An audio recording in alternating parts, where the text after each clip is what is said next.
El 18 de marzo, misiles balísticos iraníes golpearon la ciudad industrial de Ras Laffan en Qatar. Esa es la instalación de gas natural más grande de la Tierra. Suministra aproximadamente una quinta parte de las exportaciones mundiales de gas natural. Irán lanzó 5 misiles. Qatar interceptó 4. El quinto pasó. Qatar Energy confirmó incendios y lo que llamó daños extensos al complejo. Esto fue una respuesta directa. Horas antes, aviones de guerra israelíes golpearon las mayores reservas de gas de Irán en el planeta en un ataque que fue coordinado y aprobado por la Casa Blanca de Trump. Irán vio arder su propia infraestructura de gas y respondió golpeando la de Qatar. Luego Trump publicó una declaración diciendo que Israel había actuado por ira, que los Estados Unidos no sabían nada del ataque y que Qatar no estaba involucrado de ninguna manera. El mismo ataque que 2 funcionarios confirmaron que Washington aprobó es ahora un ataque del que Washington dice que no sabía nada. Antes de que los misiles siquiera se lanzaran, Irán le dijo al mundo exactamente lo que vendría. El CGRI publicó una lista de objetivos nombrando instalaciones energéticas en Qatar, Arabia Saudita y los EAU. El mensaje no era sutil. Estas instalaciones serán atacadas en las próximas horas. Evacúen inmediatamente. Luego cumplieron. Y Ras Laffan no fue golpeado solo una vez. Esta instalación ya había estado fuera de línea desde el 2 de marzo, cuando ataques anteriores de drones iraníes obligaron a Qatar a cerrar toda la producción de gas. Solo esa paralización hizo que los precios europeos del gas subieran un 50% de la noche a la mañana. Ahora hay daños estructurales encima de una instalación que ya estaba oscura. Esto no es algo que se reinicia con solo apretar un interruptor. Cada día de daño físico añade meses de tiempo de reparación. La producción de gas de Qatar, una quinta parte del suministro mundial, no regresará pronto. La respuesta de Qatar fue el movimiento diplomático más duro que el país ha hecho en toda esta guerra.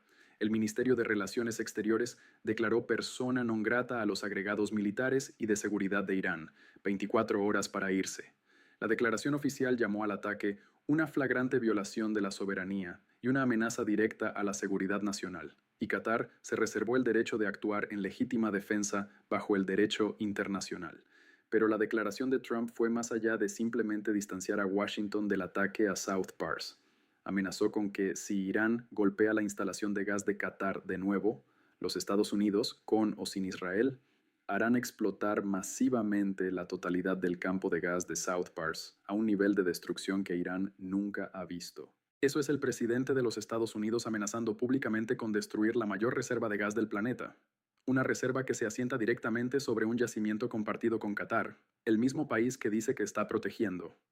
Horas después de que Ras Laffan fue golpeado, Abu Dhabi cerró la instalación de gas de Habshan y el campo petrolero de Bab después de que escombros de misiles iraníes interceptados cayeran en ambos lados.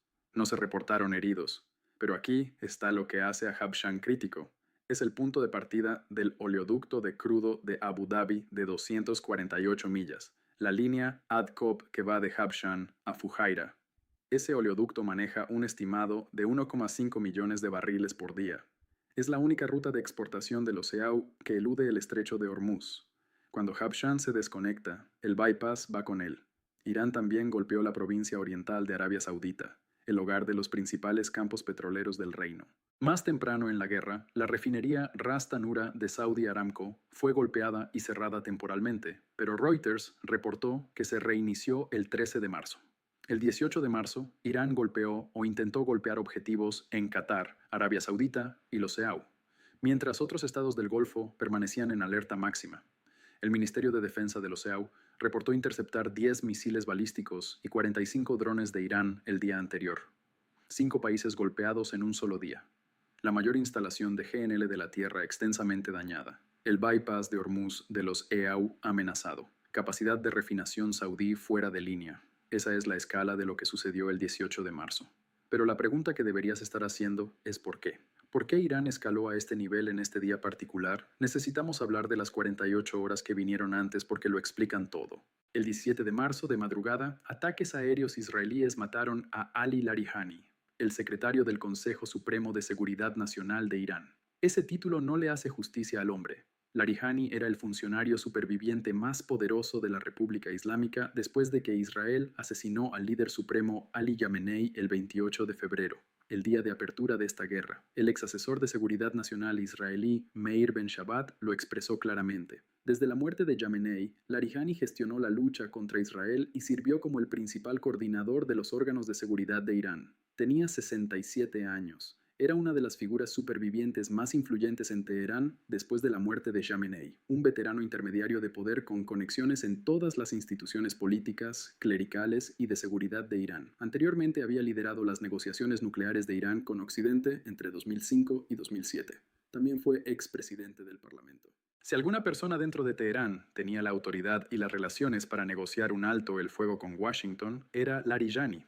Israel lo mató junto al brigadier general Golreza Soleimani, el comandante de la fuerza paramilitar Basij de Irán. El Consejo Supremo de Seguridad Nacional de Irán confirmó ambas muertes. La declaración también confirmó que el hijo de Larijani, Morteza, el jefe de su oficina, Alireza Bay, y varios guardias fueron muertos en el mismo ataque. Netanyahu salió a la televisión y celebró públicamente el asesinato de Larijani. El mismo día, Donald Trump le dijo a los periodistas que no sabía con quién negociar dentro de Irán. Los Estados Unidos dicen que no pueden encontrar un socio negociador mientras simultáneamente ayudan a asesinar a las únicas personas que tenían el estatus y el respaldo institucional para ser ese socio. Trita Parsi del Instituto Quincy lo enmarcó directamente.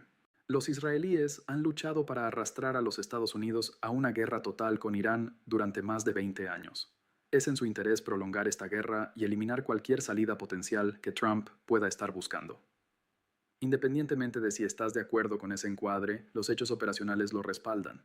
3 de los 4 funcionarios iraníes de mayor rango asesinados en esta guerra eran personas con líneas directas al gobierno civil, al CGRI y al establecimiento clerical. Eran conectores, y se han ido.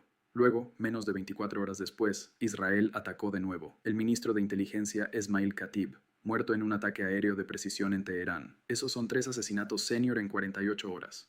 El ministro de Defensa israelí Katz hizo una declaración que merece ser citada exactamente. La política de Israel es clara e inequívoca.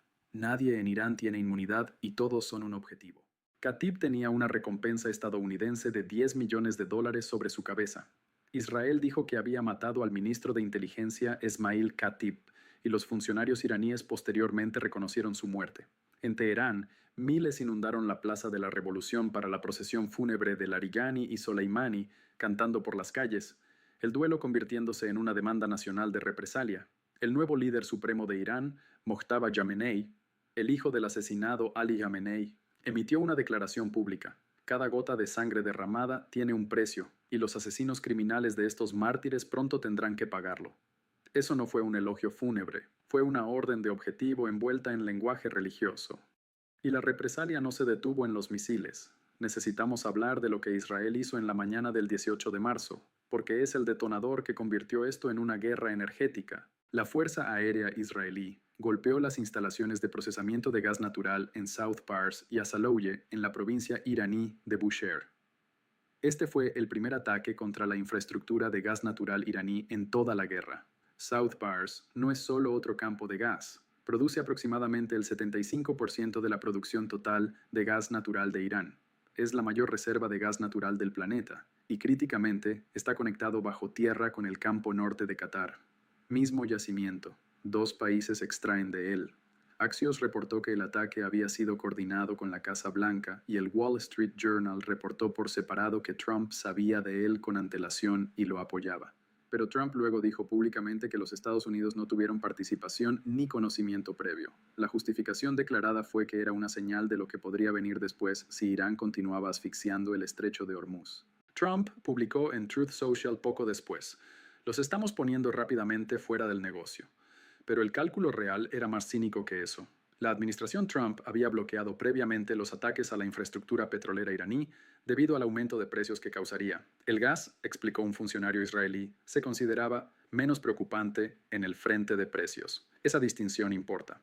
Washington no dio luz verde a este ataque por razones estratégicas.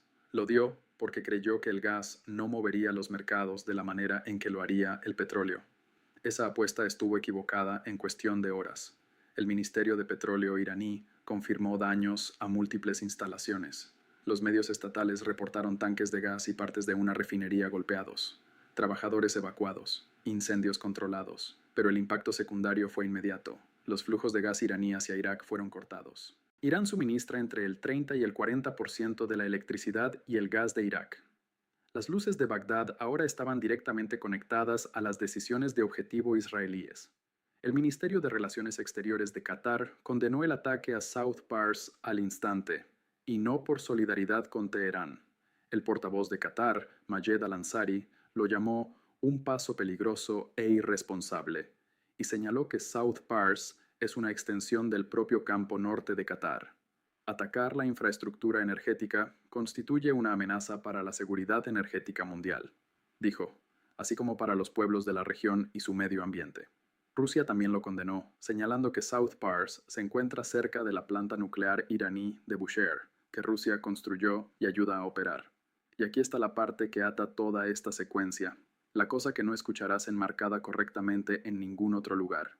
South Pars y el Campo Norte son la misma formación geológica de gas. Comparten el mismo yacimiento subterráneo bajo el Golfo Pérsico. Irán extrae del lado norte. Qatar extrae del lado sur. El 18 de marzo, Israel bombardeó el punto de extracción iraní. Horas después, Irán bombardeó el punto de procesamiento qatarí. Ambos extremos del mismo yacimiento de gas atacados el mismo día por lados opuestos de la misma guerra.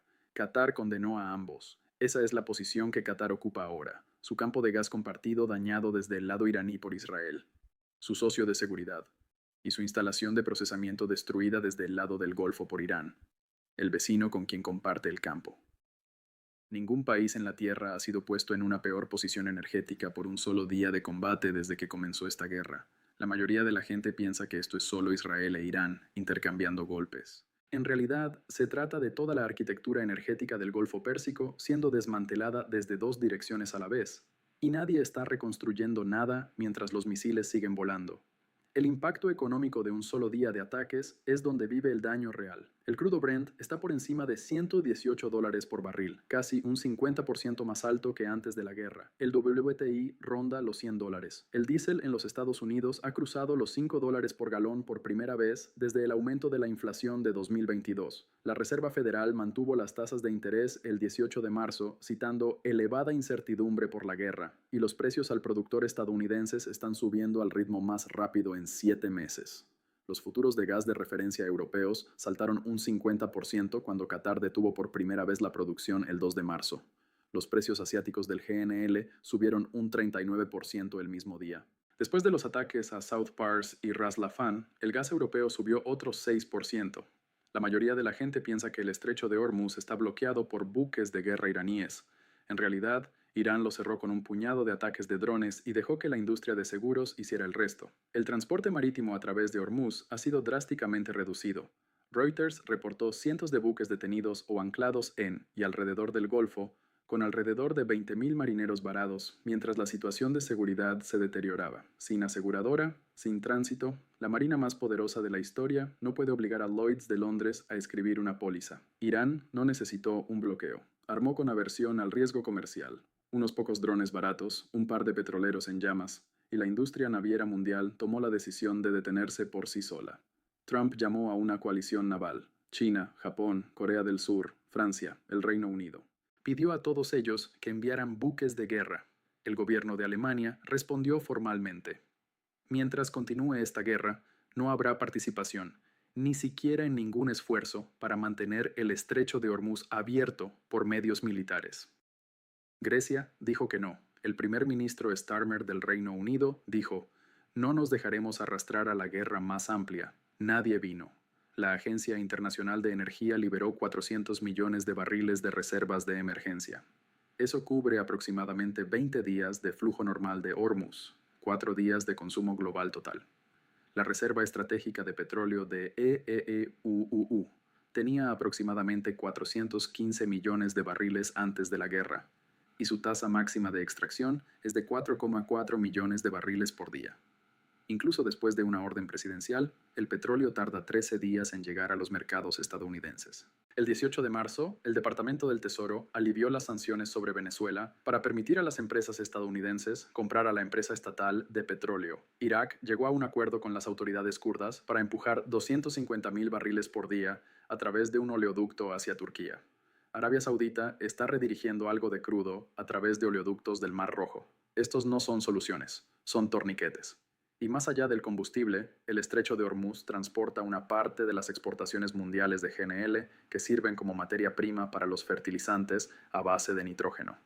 Esos fertilizantes cultivan los cereales básicos que proporcionan más del 40% del consumo calórico mundial. India ha invocado poderes de emergencia para proteger a 333 millones de hogares dependientes del GLP. El jefe humanitario de la ONU, Tom Fletcher, advirtió que millones de personas están en riesgo si la carga no puede pasar por el estrecho de forma segura. Esto no es solo una crisis energética, es una crisis alimentaria esperando detonarse. El CENTCOM confirmó que golpeó más de 90 objetivos militares iraníes en la isla de Karg, preservando la infraestructura petrolera allí.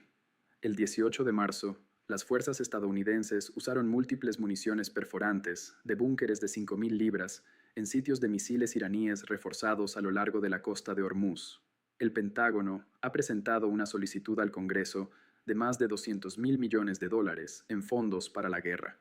6 aviadores estadounidenses están muertos, fallecidos en el accidente de un KC-135. Su transferencia digna se celebró en Dover el 18 de marzo. Mientras tanto, Joe Kent, el director del Centro Nacional de Contraterrorismo y un lealista de larga data de Trump, renunció a causa de la guerra, citando presión de Israel. La jefa de inteligencia estadounidense Tulsi Gabbard le dijo al Congreso que el gobierno de Irán ha sido degradado, pero parece intacto. Teherán y sus proxies siguen siendo capaces de golpear bases e intereses estadounidenses en toda la región. El ministro de Relaciones Exteriores iraní, Araghchi, abordó los asesinatos directamente. No sé por qué los estadounidenses y los israelíes todavía no han entendido este punto. La República Islámica tiene una sólida estructura política con instituciones establecidas. La presencia o ausencia de un solo individuo no afecta esta estructura. Si eso es verdad o no, es la pregunta central sin respuesta de esta guerra. Irán ha perdido a su líder supremo, su principal coordinador de seguridad, su comandante de la Basij y su ministro de inteligencia en 19 días. Araghchi dice que la máquina sigue funcionando, pero ningún analista fuera de Irán puede confirmar quién está tomando las decisiones de objetivo ahora mismo, quién controla la autoridad de escalada, o si el gobierno civil y el SEGRI siguen operando desde el mismo plan. La guerra tiene 19 días, está acelerando. No hay ningún marco de alto el fuego sobre ninguna mesa, no hay ningún canal trasero que alguien quiera confirmar. Y las personas que tenían el estatus para negociar uno están siendo enterradas en Teherán ahora mismo. La pregunta que ningún gobierno involucrado puede responder hoy no es quién está ganando, es si alguien que queda en una posición de autoridad tiene un plan para cómo termina esto, basado en la realidad y no en la versión de los eventos que le están contando a su propio público.